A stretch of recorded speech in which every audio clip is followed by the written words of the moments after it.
जय शिवराय मित्रांनो, तुम्ही जर आजवर बांधकाम कामगार योजनेसाठी जर रजिस्ट्रेशन केलं नसेल, नाव नोंदणी केलं नसेल तर आत्ताच करून घ्या. कारण बांधकाम कामगारांसाठी जर नोंदणी करणाऱ्यासाठी खूप साऱ्या योजना आहेत, शिवाय त्यांना पेन्शनसुद्धा मिळणार आहे. तर आता कोणत्या कोणत्या योजना मिळतात ते आता आपण या व्हिडिओमध्ये बघणार आहोत. आणि त्यानंतरचा व्हिडिओ आपण रजिस्ट्रेशन कसं करायचं, पेन्शन किती मिळणार आहेत, पैसे आले की नाही, तुमच्या मुलांना किती त्याचा फायदा होणार आहे, काय काय फायदा आहे, हे सर्व आपण या व्हिडिओमध्ये सांगणार आहोत किंवा येणाऱ्या सर्व व्हिडिओमध्ये सांगणार आहोत.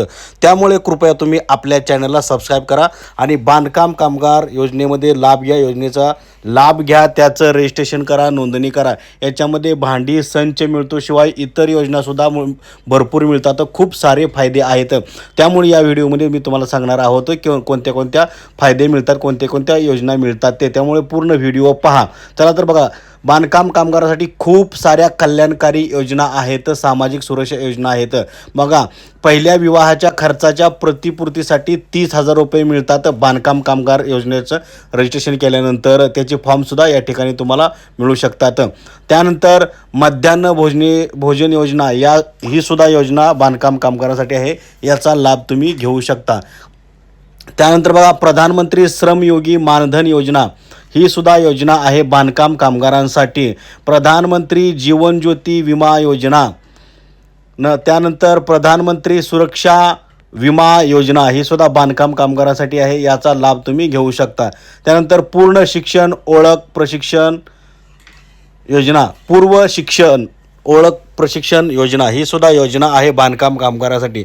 त्यानंतर शैक्षणिक संदर्भातले सुद्धा याचा लाभ घेऊ शकता. या योजनेअंतर्गत सर्व लाभ फक्त नोंदणीकृत बांधकाम कामगारांच्या पहिल्या 2 मुलांसाठीच लागू आहे. म्हणजे मुलांसाठी सुद्धा या योजनेचा खूप लाभ आहे बांधकाम कामगारांच्या. त्यामुळे तुम्ही लवकरात लवकर नोंदणी करून घ्या. तर बघा, इयत्ता 1ली ते 7वीच्या विद्यार्थ्यांसाठी प्रतिवर्षी म्हणजे प्रत्येक वर्षी 2,500 रुपये मिळतात बांधकाम कामगारांच्या मुलांना. तर 8वी ते 10वीच्या विद्यार्थ्यांसाठी प्रतिवर्ष 5,000 रुपये मिळतात. याच्यामध्ये अट असे की किमान 75% अथवा अधिक उपस्थिती आवश्यक असते. त्यानंतर इयत्ता 10वी व 12वीमध्ये किमान 50% किंवा अधिक गुण प्राप्त झाल्यास 10,000 रुपये मिळतात बांधकाम कामगारांच्या मुलांना. तर त्यानंतर कोणती योजना आहे बघा, इयत्ता 11वी व 12वीच्या शिक्षणासाठी प्रतिवर्ष शैक्षणिक वर्षी 10,000 रुपये मिळतात बांधकाम कामगारांच्या मुलांना. त्यानंतर पदवी अभ्यासक्रमासाठी प्रतिवर्ष 20,000 रुपये नोंदित कामगारांच्या पत्नीसह, म्हणजे पत्नीला पण मिळतात 20,000 रुपये आणि मुलांना पण मिळतात. त्यासाठी डिग्री करण्यासाठी, पदवीचा शिक्षण घेण्यासाठी. इतक्या फार मोठे सारे हे फायदे आहेत. त्यानंतर बघा, वैद्यकीय पदवीकरिता प्रतिवर्षी 1,00,000 रुपये मिळतात बांधकाम कामगारांच्या मुलांना. म्हणजे वैद्यकीय पदवी म्हणजे कोणती आली त्यामध्ये सांगा? मेडिकल आलं, डॉक्टर आलं, फार्मसी आली आहे ना, नीट, हे सारे कोर्स त्यामध्ये. म्हणजे डॉक्टर होण्यासाठी सुद्धा तुम्हाला त्या ठिकाणी 1,00,000 रुपये मिळतात. तर अभियांत्रिकी पदवीकरता प्रतिवर्षी 60,000 रुपये मिळतात बांधकाम कामगारांच्या मुलांना.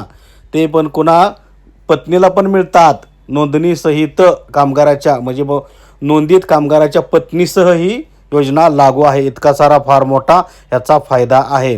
त्यानंतर बघा, आता शासनमान्य पदविकेसाठी प्रति शैक्षणिक वर्ष 20,000 रुपये मिळतात.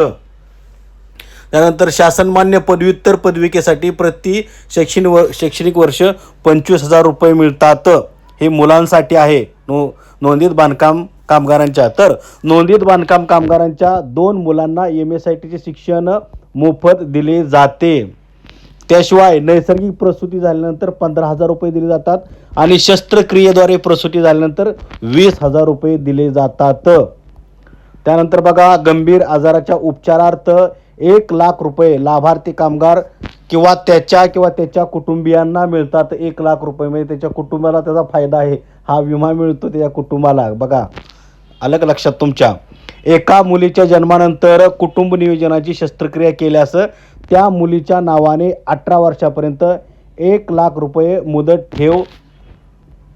मुदत बंद ठेव योजना, ही सुद्धा त्या मुलीला मिळतात. म्हणजे लेक लाडकी योजना ह्याच्यामध्ये या योजनेचा लाभ घेता येऊ शकतो.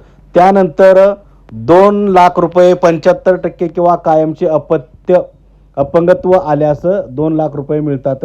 त्या बांधकाम कामगारांना जर च्या अपघातामध्ये 75% किंवा कायमचे अपंगत्व आल्यास 2 लाख रुपये मिळतात. शिवाय महात्मा ज्योतिबा फुले जन आरोग्य योजनेसुद्धा ते लाभ घेऊ शकतात.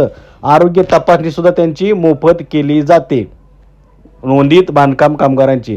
बरं, आता आर्थिक फायदा काय, तर बघा, कामगाराचा कामावर असताना मृत्यू झाल्यास त्या कामगाराला 5 लाख रुपये दिले जातात. म्हणजे त्या कामगाराच्या कायदेशीर वारसाला 5 लाख रुपये दिले जातात.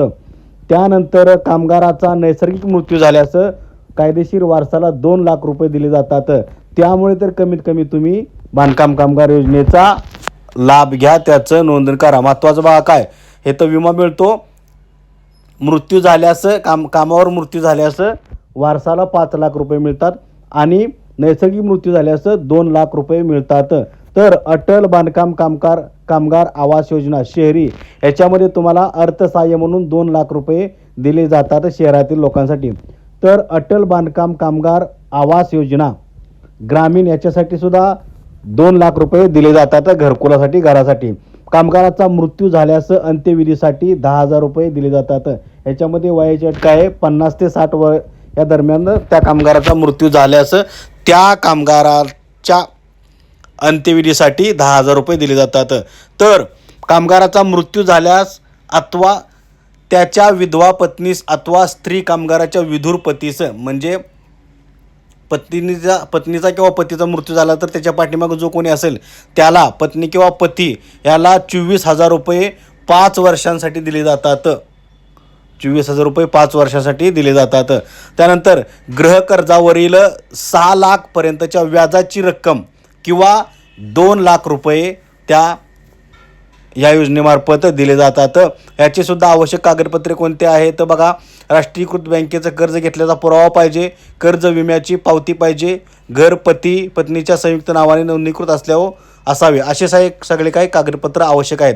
आता या सर्व योजनांसाठी आवश्यक लागणारे कागदपत्र ते आपण पुढच्या व्हिडिओमध्ये पाहणार आहोत, जेणेकरून तुम्हाला या योजनांचा लाभ घेण्यासाठी काय काय पात्रता आहे, काय काय डॉक्युमेंट तयार ठेवावं लागतील हे सुद्धा आपण या पुढच्या व्हिडिओमध्ये पाहणार आहोत. त्यामुळे तुम्ही आता लगेच कामाला लागा. बांधकाम कामगार योजनेसाठी रजिस्ट्रेशन करा, त्याचा लाभ घ्या. याच्यामध्ये तुम्हाला भांडी जे भांड्या संच मिळतोच, मात्र या सर्व योजनांचा लाभ तुम्हाला मिळतो. तुम्ही नोंदणी केल्यामुळे तुमच्या पती पत्नीला, तुमच्या कुटुंबांना, तुमच्या मुलांना इतके सारे फायदे मिळतात. त्यामुळे लगेच बांधकाम कामगार योजनेमध्ये तुम्ही नोंदणी करा. सर्वांपर्यंत हा व्हिडिओ पोहोचवा आणि नोंदणी केली की नाही हे आम्हाला कमेंट करून सांगा आणि लगेच नोंदणी करा. जय हिंद, जय महाराष्ट्र.